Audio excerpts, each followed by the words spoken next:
You know what I've learned? It's easy to take a look at your life and say, wow, I've come a long way. I started all the way over there and now I'm here. I climbed that mountain. I crossed that river. I know at times I didn't think I was going to make it, but here I am.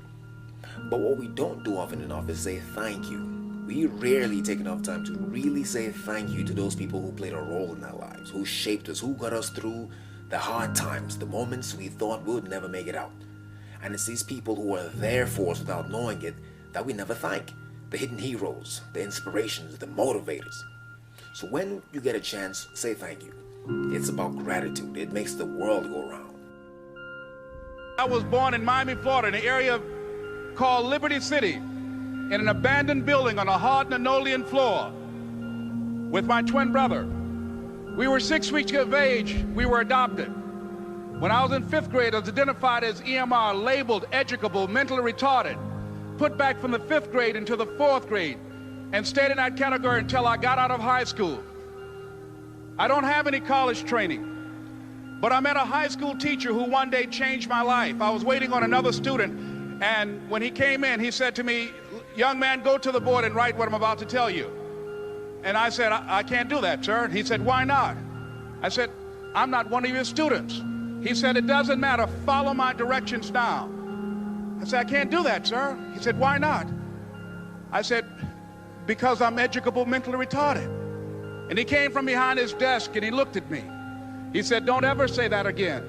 Someone's opinion of you does not have to become your reality." I'm saying this is the time more than ever that you want to begin to inoculate yourself with positive words, coming to conventions, showing up on meetings, being on the calls, to make yourself unstoppable, to get out of your mind the polluting negative thoughts that's causing most people to go through life being stuck because they're volunteer victims. Somebody said that many people die at age 25 and don't get buried until they're 65 because they got so much garbage in their minds. You are here because you've got a clear vision of what you want and where you're going. Give yourselves a round of applause. Come on, bring your energy level up. Yes, yes. You want more. You want more. You're different. You're different than everybody else. Don't worry if they don't get it. Don't try and convince people to do this business. A person convinced against their will is of the same opinion still. You are not like everybody else. You can walk outside and find pigeons, but if you're looking for eagles, it's going to take you a minute. You are different. It's lonely at the top. How many of you know it's lonely at the top? Raise your hands. It's lonely at the top, but you eat better. That's what I'm talking about. You're different. One great entrepreneur said, "I choose not to be a common man. It's my right to be uncommon if I can. I seek opportunity, not security. I do not wish to be a kept citizen, humbled and dulled by having the state look after me. I want to take the calculated risk, to dream and to build, to fail and to succeed. I refuse to live from hand to mouth. I prefer the challenges of life to the guaranteed existence, the thrill of fulfillment to the still calm of utopia. I will never cower before any master, nor bend to any threat. It's my heritage to stand erect, proud and unafraid, to face the world boldly and say, this I have done." You showed up because you're building a business that you can stand and say, "I did this. I did this. This is my dream." I don't care how good you are. I don't care how talented you are. I don't care how much you work on yourself. There are some times when things aren't going to go right. They just are not going to go right. There are times when anything that can happen will happen. Murphy's Law will be knocking at your door. Why? I don't know why. That's called life. And you have to deal with it. Sometimes your life will be in a slump, just like sports. Some of the best shooters can't hit baskets different times in games. They get in a slump. Do they sit on the sideline and say, "I just didn't hit a basket today"? No, they continue to execute. I suggest to you that if you are facing a challenge, don't stop. Stay busy, work your plan. Continue to do those things that you know that work for you after you have evaluated yourself in the situation. Continue to move. Stay busy, stay busy, stay busy. I was working on a job, and I came home one day. I was married at the time, and I told my former wife, I said, that guy Bert I work for is stupid. She said, if he's so stupid, why does he sign you a paycheck? Now you see why I divorced her, right? I couldn't stand her. That night, I could not sleep well. Here was a guy that was controlling my life. I was going through all kinds of changes because this man controlled my paycheck. And it was Carlyle who said, truth crushed to earth shall rise again. Winston Churchill said, the truth is incontrovertible. Malice may attack it, ignorance may deride it, but at the end there it is. And we know scripture that says, ye shall know the truth, and the truth shall set you free. And the truth that I had to come to grips with, that I wasn't in charge of my destiny. The truth was that I wasn't giving all that I had. The truth was that there are some things that I wanted to do, but I didn't have the courage to act on those things.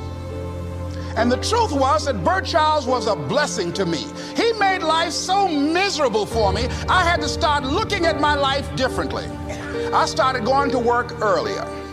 I started being the last one to leave there. I started working harder than anybody else. The other guys could not. Why would you work so hard, Les? I said, I'm not working for them. I have been cheating, Bert, I thought.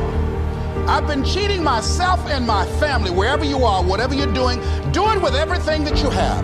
Develop the habit of giving more than what you're paid for. Develop the habit of setting standards that others will be measured by. Someone said, do not go where the path may lead, but go where there's no path and leave a trail. Overcoming the negative conversation, that inner dialogue that's going on all the time, even when you don't want it to be there. You can't stop yourself right now from thinking. You can't do it. It's going on. And so learning how to empower yourself, part of doing that is standing up to yourself. You've got to stand up inside yourself sometimes and say, shut up! You've got to do this. I was going to give a presentation, and this voice inside of me saying, you can't do this. You don't have everything it takes. I said, shut up! Yeah, I'm behind on my bills, and you're telling me what I can't do. I have got to do it. You'll get scared sometimes. Your mind will go blank on you. Some people you will allow to unnerve you. And you wonder, what's wrong with me? I'm not crazy. That's why you've got to learn to make a conscious, deliberate, determined effort to stand up inside yourself. Working on yourself, watching that inner dialogue, it will determine the quality of your life. You've got to be willing to go against the tide. You've got to be willing to harness your will and say, in spite of this, I'm in control here. I'm not going to let this get me down. I'm not going to let this destroy me. I'm coming back, and I'll be stronger and better because of it. You have got to make a declaration that this is what you stand for. You're standing up for your dreams. You're standing up for peace of mind. You're standing up for health. You want it, and you're going to go all out to have it. It's not going to be easy. When you want to change, it's not easy. If it were in fact easy, everybody would do it. But if you're serious, you'll go all out.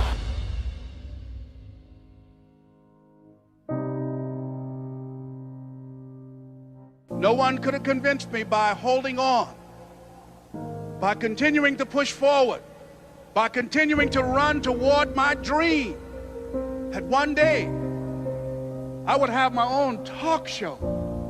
It's a long shot, ladies and gentlemen, from Liberty City, an abandoned building on a floor, never knowing my mother or father. It's a long shot. Being here with you today in this dome in Atlanta, it's a long shot. No college training, labeled educable, mentally retarded, but I kept running toward my dream.